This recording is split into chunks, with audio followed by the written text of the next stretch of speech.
How's it going, everybody? It's Stas here. Welcome back to another video. So in today's video, we're going to be breaking down the overall markets, taking a look at the three major indexes that make up the United States stock market, as well as going over a bunch of stocks and ETFs that I'm watching here in the month of March in 2020, and what I personally did in the markets today, as yet again, we saw a crazy volatile day. And in general, and you saw in the title, in general, I want to go over whether or not I think this is a bull trap and what's been moving this market. Why did we see a massive push to the upside today? As you guys can see, the S&P up almost 5% on the day. So a lot to talk about in today's video. All I ask from you is, if you enjoy it, hit that like button for me. Consider subscribing to the channel if you want to see further content like this. And don't forget to join our free Discord group chat and our free Facebook group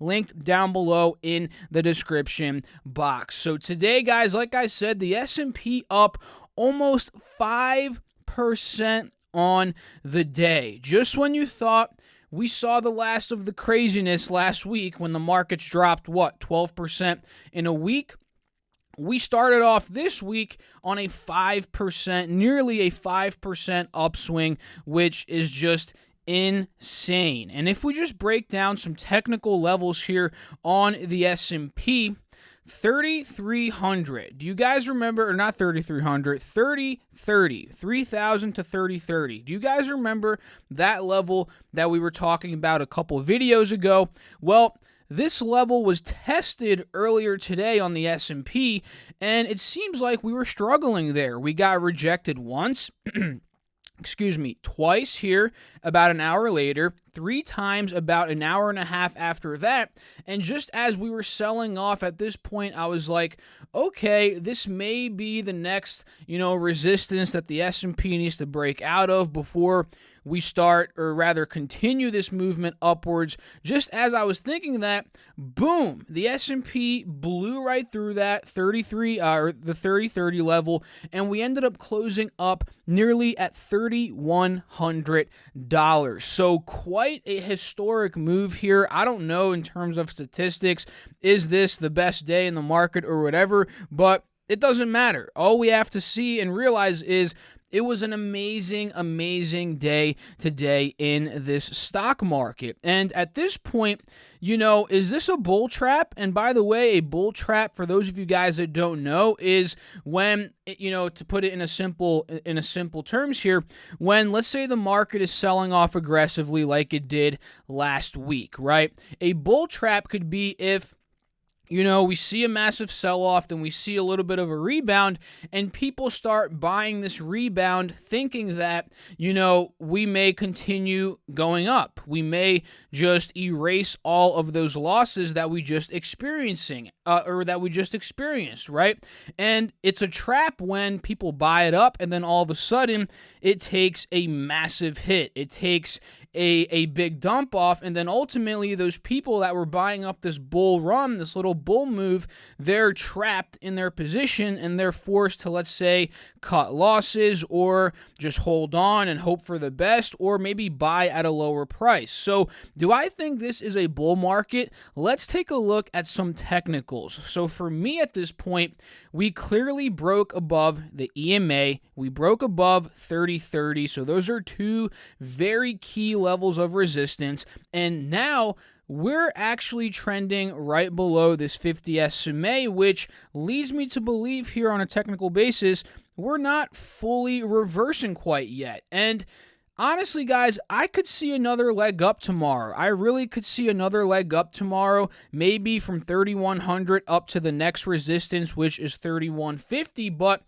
I'm not buying this up quite yet, pushing all my cash into this market quite yet, because I'm still in a mode where I'm more cautious. I understand how there could be volatility coming up tomorrow. This could be a trap. So for me, I'm not just buying it up 100% quite yet. And honestly, I think it's wise to be patient and not to plow all of your money into this, because if it does end up turning sour again, it could very well be a bull trap. And the truth is, the way you mitigate against this kind of stuff is just to have cash, because cash is a position. A lot of people don't think it's a position. Cash is a position, because although you're not making anything, you're not losing anything. So if the market goes down, you're in a way hedging against the market by holding that cash. And if we break down, let's say, another level here,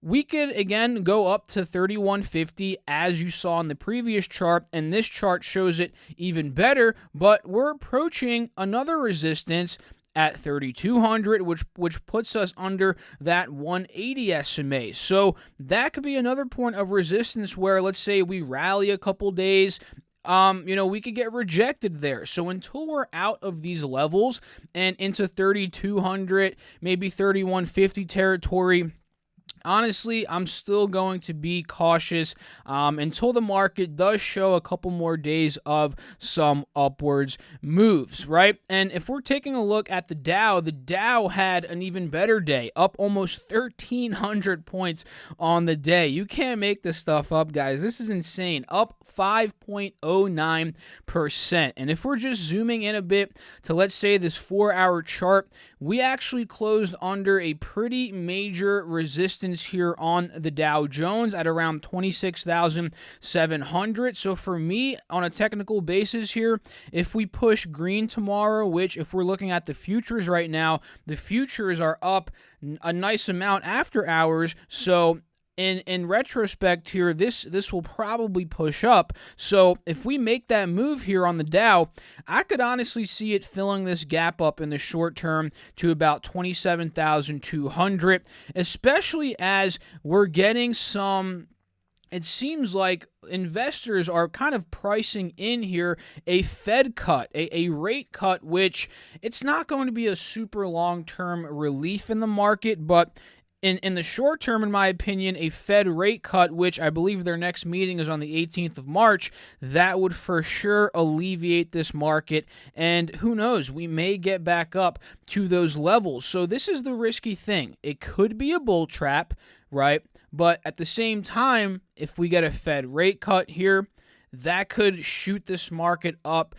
Even despite the CV still causing a lot of pressure here, and I believe the casualty amount here in the United States is around 6. So we went from 1 on Sunday now to 6, and if that continues to push upwards, the number, right, and the total cases here in the U.S., who knows? This could end up pushing the markets down. So there's both arguments. There's arguments for both sides here of the market, like there always is. But at this point, it's just it's just a volatile time. It's a very dangerous. Not to say it's dangerous, but because you can make a lot of money either way. But if you're a beginner, it could be dangerous for you if you're not really used to these types of fluctuations. So the NASDAQ right now, like we said, futures are up after hours. The NASDAQ here is up $46, up another 0.5%. We can see, actually you can't see it, but I'm pulling up the Yahoo Finance app. The NASDAQ moved up today almost 400 points, up 4.5%. And if you look at this chart, it really seems like the NASDAQ here is completely reversing, right? We can see a full-on break of the 50 SMA. Actually, it's not full-on reversing. It seems like it from the 4-hour chart, but when we peel back these layers, take a look at some closer time frames, this could be a trap. Who knows, right? Because we haven't broken out of the 180 SMA, which is a major resistance at about $9,000, and this overall resistance at around $9,000 from a couple months ago. So, guys, it's going to be a very fun rest of the week. Very, very fun. But keep that cash ready to go. And if you're somebody that is fully invested and you don't have cash, as people have commented on the channel before, I guess you can really treat this as a learning experience. A lot of the time, learning the hard way, going through a correction and not having that cash, well, what does that do? It prepares you for the next time that a correction comes around, because what's guaranteed in the stock market is volatility. Not everyone loves it, but it's guaranteed, and little corrections of 5-10% are guaranteed. Bigger corrections like 20-30%, those can come around as well. So if you didn't prepare for this time around, not saying the correction's over, but next correction, prepare, have that cash, and you'll be ready to go. And another interesting thing here, President Trump, let me read you this tweet that he ended up saying or sending out this morning at 10:15 a.m. And this goes to show the pressure that he's putting on the Fed. Not that the Fed acts based on what Trump says at the end of the day, who really knows, but this is what he sent out. As usual, Jay Powell, and he likes to put pressure on Jay Powell. Poor guy, right? As usual, Jay Powell and the Federal Reserve are slow to act. Germany and others are pumping money into their economies, and this is another thing that could help the stock market in the short term. A lot of liquidity being pumped into the market. Other central banks are much more aggressive. The U.S. should have, for all the right reasons, the lowest rate. He said we don't have the lowest rate, putting us at a disadvantage, competitive disadvantage. We should be leading, not following. So this could have for sure contributed to the push in the markets upwards today. So overall, guys, what you need to know is the markets will continue to be volatile. Don't go crazy. Don't go FOMO trying to buy up this, because it very well could be a trap. And on the positive side, if we get that Fed cut in these next couple of weeks, obviously, like we just saw Trump's pressuring the Fed for that, this could really push up the markets. And another reason why, just to finish off this little excerpt for the first part of the video, another reason why this market could be running up is because we experienced one of the quickest sell-offs, if not the quickest sell-offs in stock market history. So, this could just be a little rebound if it was an overreaction last week, and then we very well could continue the sell-off. Again, like I mentioned earlier, if we do get some more negative news about the CV, if we get another huge, pump of fear, from the media, anything could happen. And that's kind of how you have to view it, guys. Be on your light on your toes. Understand that anything could happen, and adapt to either any scenario that could happen. Be prepared to adapt. So for me, what I did today, and by the way, let me know in the comments your thoughts on the market, stocks you're buying, stocks you're selling, whatever it may be. What I did today was I rode the beautiful wave of Microsoft, because as you saw, again, markets crushed it. And individual stocks, a lot of them, they went parabolic. Microsoft, you guys know, I've been buying up the dip on Microsoft over the past couple of weeks. And on Friday's video, I discussed with you all how I was able to get my cost basis down to about $168 to about $169, meaning today, this massive move up around $11 has put me in the green for Microsoft. And that just goes to show how really dollar cost averaging and position sizing can really make you money, over a period of time, right? Over a period of time, whether it's a week or two, a month or two, whatever. In this case, it ended up being around 2-3 weeks, because I started buying Microsoft around about 2-3 weeks ago, right? And back to that position sizing, let's say if I were to buy if I bought heavier in the 183s, 180s where I first started buying, I wouldn't be in the green right now, right? So for me, when I'm entering swings, sometimes it's nice to get some skin in the game, even when it might not be the best time to buy. And it really differs between different stocks. And in this case, you all know I bought lightly in the low 180s, a little bit more in the 170s. When we dipped down to about $164 a couple days ago, that's where I bought my first big heavy buy into Microsoft. And that was obviously a heavier position than the 180s, which really brought the cost down. Then that day that we got down to about 151, I ended up buying more right around that bottom. Not exactly at the bottom, but close to that bottom. A heavier buy, which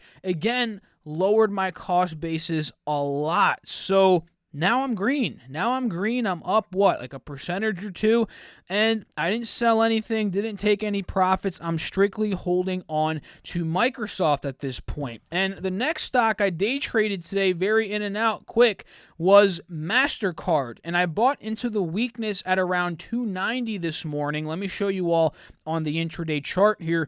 We sold off from 300 down to about 290, bought into the weakness on the pop here. I believe it was at around 294.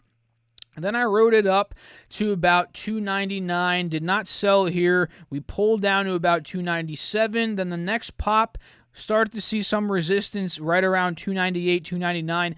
Ended up selling out of it at around like 297.80, maybe 298. So from that move, I made around, close to about, I'd say more about of a 1.5% profit there on MA. So overall, guys, I'm very liquid right now. Although the markets are returning up again, like I said, I'm still heavier cash. Microsoft's my biggest swing at this point, really my only swing at this point that I have a substantial amount of money in, and that's what I did with MA as well. So overall, that's kind of what I'm doing. Let me know down below in the comments, what are your thoughts on the stock market again in general, and any stock trades that you made today, or any buying, any selling that went on in your portfolios. So let's just break down a bunch of stocks today. Like I said, the markets crushed it, meaning a lot of individual stocks did very, very well. So the first one I want to go over, we already went over MA and Microsoft. Those are obviously two that I'm watching. We won't go over those again. I want to talk about a little bit of Apple here. AAPL, this bounced back quite aggressively, up $25, up 9.3%.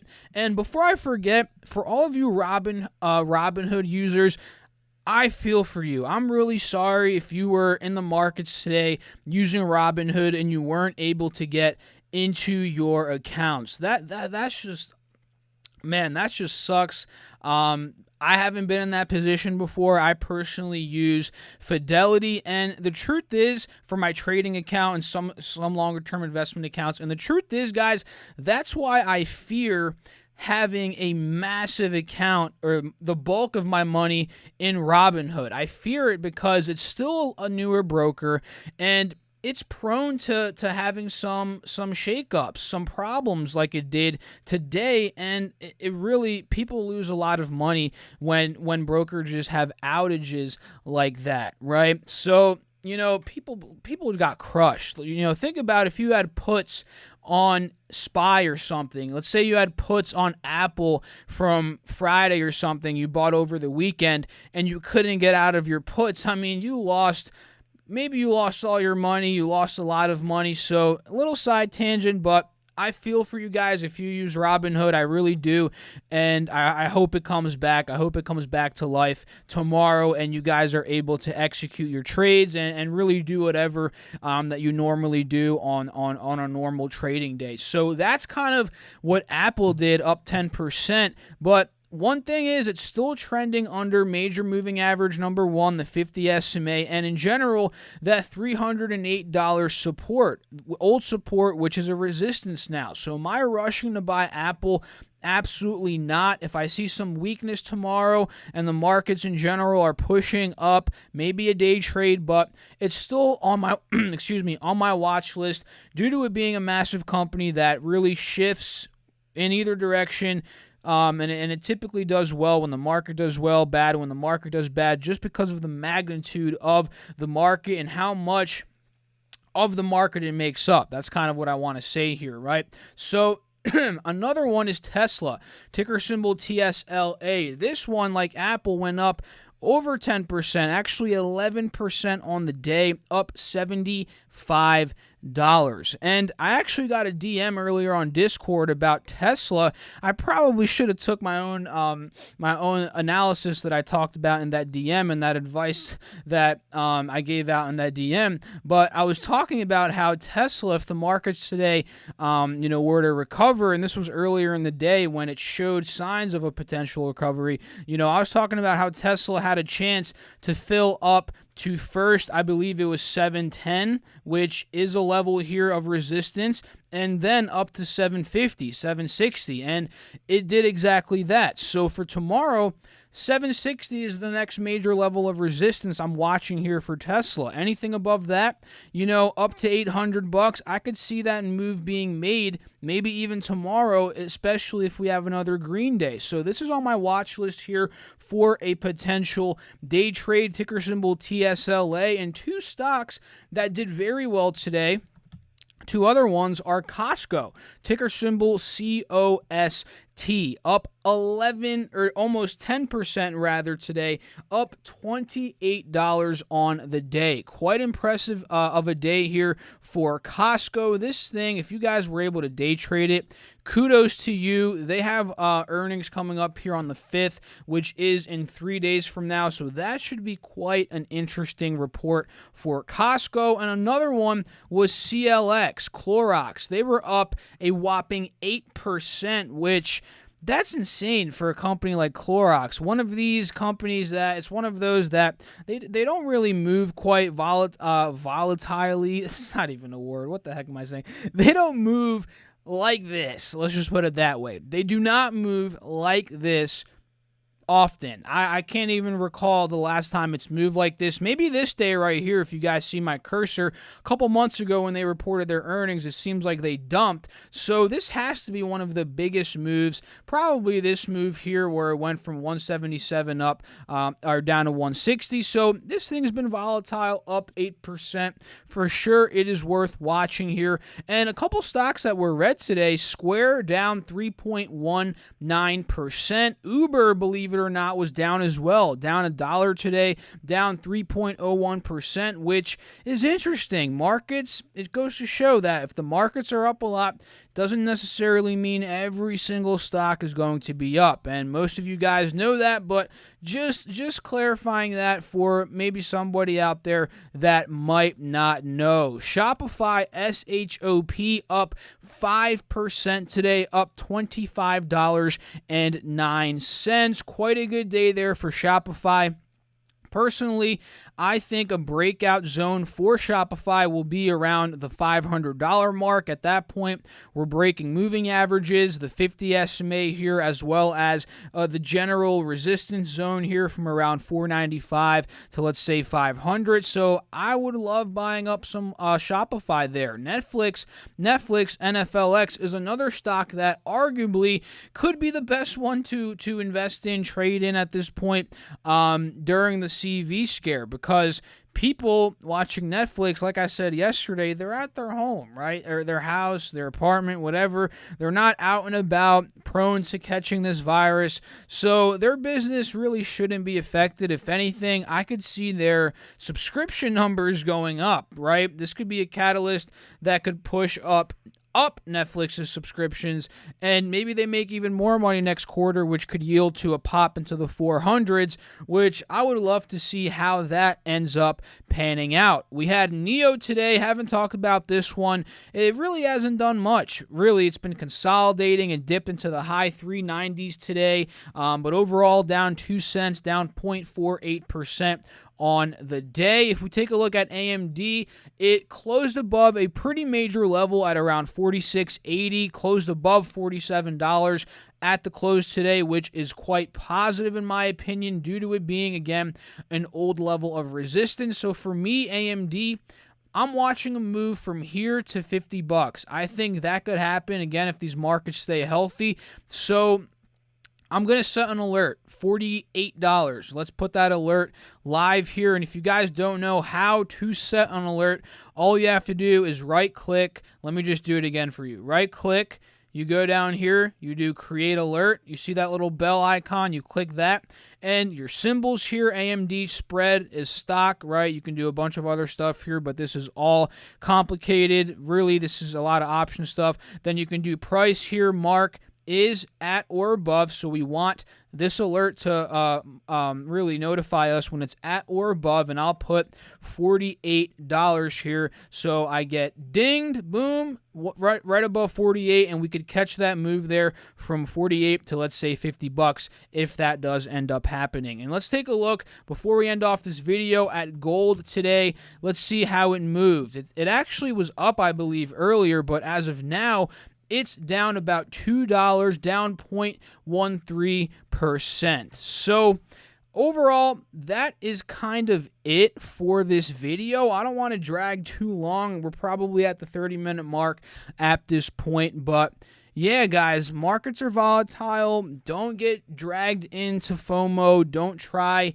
and panic, or just don't panic. That's the main thing here. Have that cash ready. If you don't, treat this as a learning experience and fight each day one by one. That's what I'm doing. And what I really try and portray to you all in this video, in these videos really, is how to plan out the days and really how to comprehend everything. So if you guys enjoyed the video, hit that like button for me. Also, consider subscribing to the channel if you want to see further content like this. And if you all have not gotten your 2 free stocks yet, they're valued up to $1,400 with Webull. All you have to do is go down below in the description box, deposit $100 into that account. It's an affiliate link, by the way, and it really supports the free content that I'm putting out here on YouTube. And then you'll get your 2 free stocks, again, valued up to $1,400. Everything is down below in the description box, as well as the Discord and Facebook. So I'll catch you all in the next video. Oops, almost knocked my computer there. I'll catch you all in the next video. Peace out.